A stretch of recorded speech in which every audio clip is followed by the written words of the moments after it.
Bem-vindo ao Café com Cavanha. Estamos com Arthur Milanês, gerente setorial do Complexo Agroalimentar e Biocombustíveis do BNDES, graduado em Administração Pública pela FGV e mestre em Economia Industrial pela UFRJ. Bom dia, Arthur. Prazer em ter você. Bom dia, Cavanha. Muito obrigado pelo convite. Arthur, na questão de desenvolvimento de energias, incluindo a de transportes, é mais uma questão de política pública ou mais de investimentos privados? Então, bom dia, Cavanha, novamente. Obrigado aí pelo convite para participar do seu programa. Eu vou falar um pouquinho com relação ao meu ponto de vista, né, onde eu tenho mais domínio, que é a parte do desenvolvimento de produção de combustíveis renováveis, né, mais ligado à energia para transportes. Eu acho que não tem como fugir de uma política que tanto apoie o setor produtivo, né,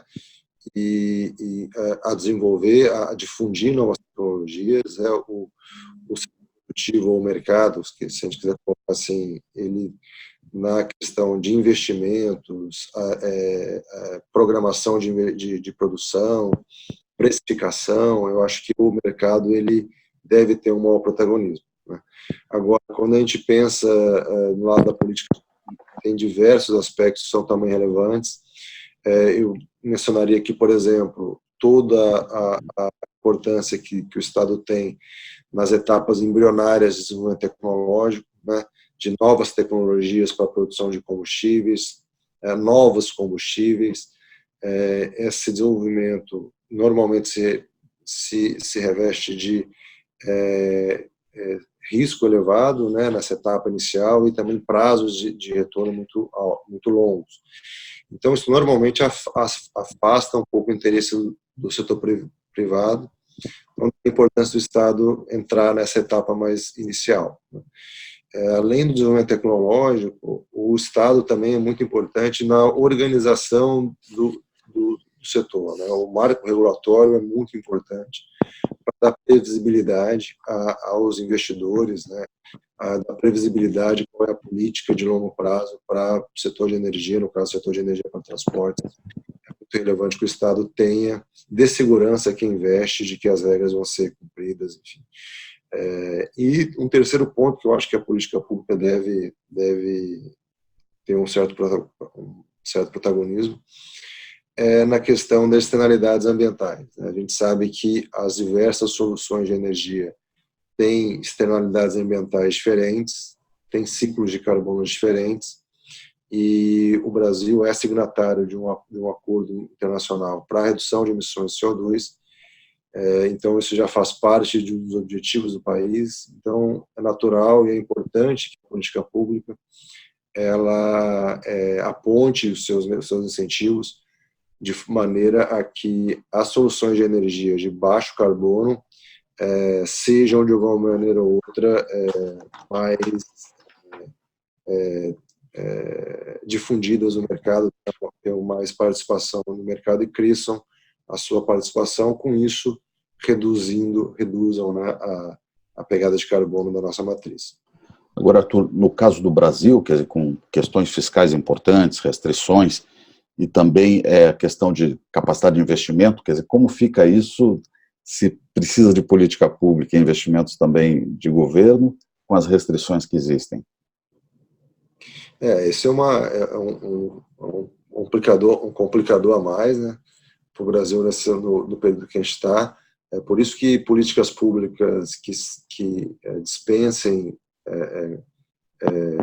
custos fiscais, né, dispensem a criação de novos impostos, isso aí eu acho que são políticas públicas que vão ter maior chance de serem adotadas nesse período.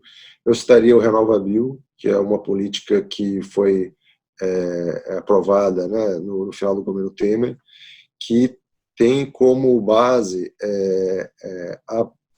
a criação de um mercado de créditos de carbono no Brasil.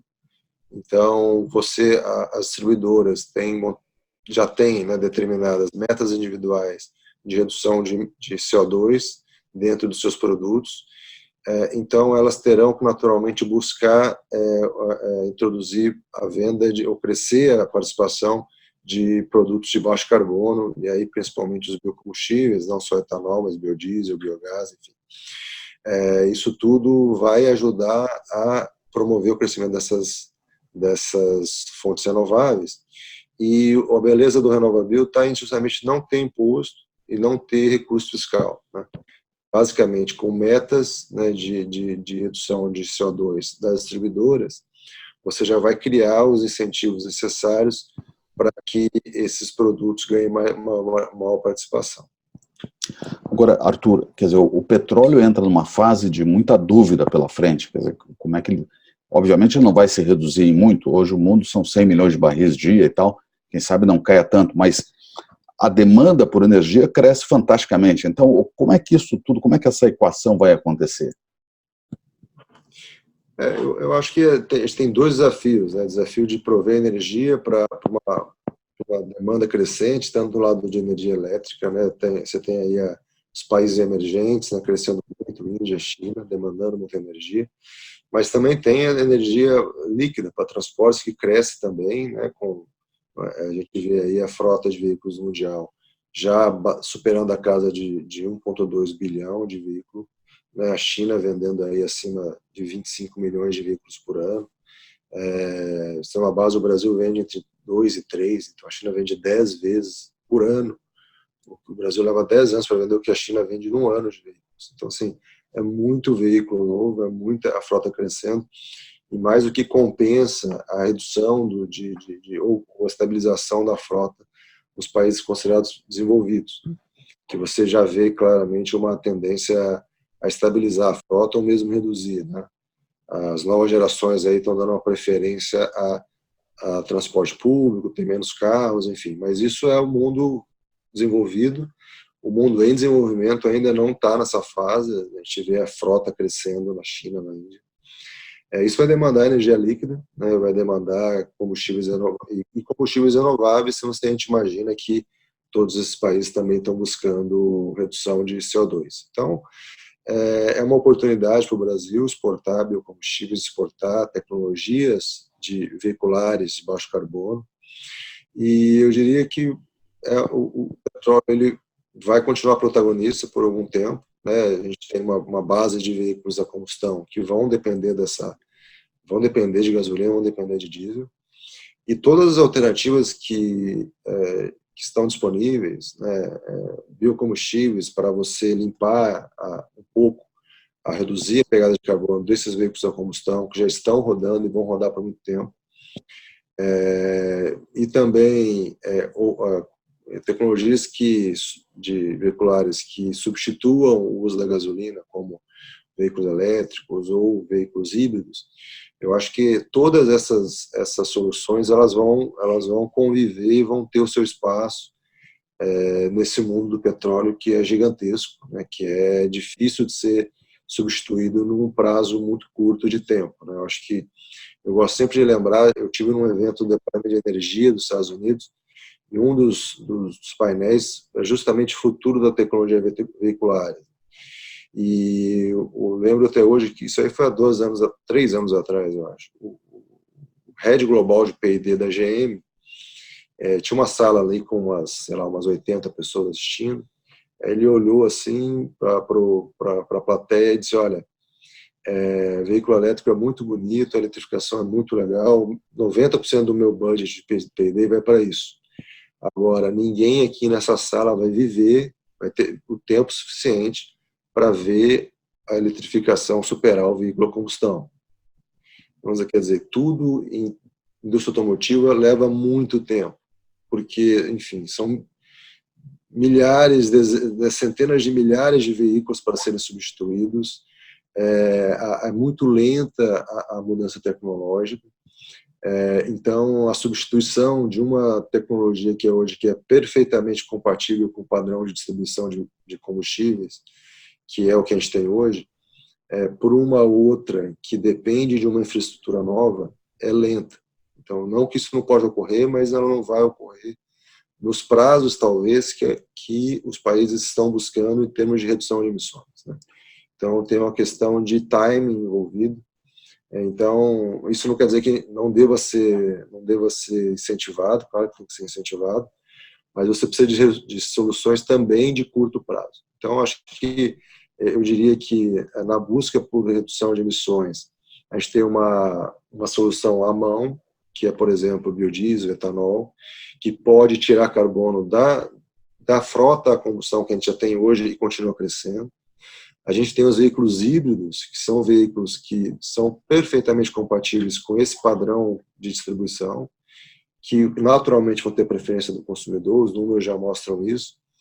E o veículo híbrido é uma solução interessante para o Brasil também. A gente vê a Toyota, se não me engano, essa semana que vem, vai lançar o Toyota Híbrido Flex, ou seja, é um veículo que, embora tenha motor elétrico, ele depende também de energia líquida, e essa energia líquida pode ser o etanol. Então, assim, você tem um veículo que tem baixo consumo de energia e energia renovável. Então, é uma solução bem interessante e dispensa todo o investimento em infraestrutura que os veículos à bateria vão requerer. Então, eu acho que, diria que em curto prazo, você tem biocombustíveis como uma solução interessante. Médio prazo, os híbridos, que certamente vão tomar uma parcela de mercado interessante. E talvez aí no longo prazo a gente pode ter uma mudança mais radical de infraestrutura, e chegar a uma tecnologia de bateria muito mais barata, com capacidade de recarga mais rápida também, uma infraestrutura de recarga que dê mais autonomia também, mais segurança ao consumidor que vai poder viajar à vontade com o veículo. E aí, no mais longo prazo ainda, você tem a célula a hidrogênio, né, que aí dispensa tudo, não precisa de infraestrutura de recarga, né, você vai poder usar o etanol, por exemplo, como fonte de hidrogênio.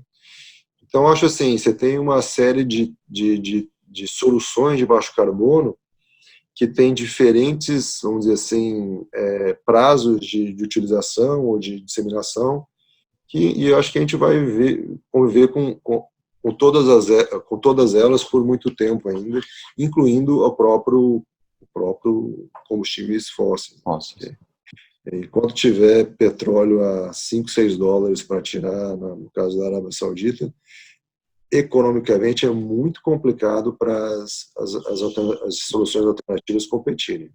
Esse tem um lado também que a gente precisa sempre considerar. É verdade. Arthur, queria ter os comentários finais, e se você puder também abordar de alguma forma como o Brasil está se colocando nesse cenário em termos de pesquisa, investimento, universidade, BNDES financiando, e aí seus comentários finais, se você puder. Tá. Bom, eu posso falar bastante aqui da área de combustíveis renováveis, né, biocombustíveis. O banco ele fez um esforço muito grande, tanto para apoiar o desenvolvimento de novos biocombustíveis, como no caso o etanol de segunda geração. Temos aí 2 plantas hoje a escala comercial em operação no Brasil, com resultados excelentes, né, principalmente no caso da Raízen, que tem importado produção contínua já há algumas safras, e tem nos reportado evoluções bem interessantes. O etanol de segunda geração, por ser produzido a partir dos resíduos da produção de cana-de-açúcar, ele tem o potencial de aumentar a produtividade por hectare de etanol brasileiro de até 50%. Né? Então, hoje a gente faz 7 mil litros por hectare, poderíamos ir a 10 mil litros. E com o desenvolvimento da cana-energia, que é uma cana-de-açúcar com mais fibra e menos açúcar, porém com uma produtividade agrícola muito mais elevada, que chega aí a mais de 200 toneladas por hectare, a cana-de-açúcar tem na média aí 80. Então, a combinação do etanol de segunda geração com a cana-energia, no futuro, poderia chegar aí a quase 20 mil litros por hectare no Brasil de etanol.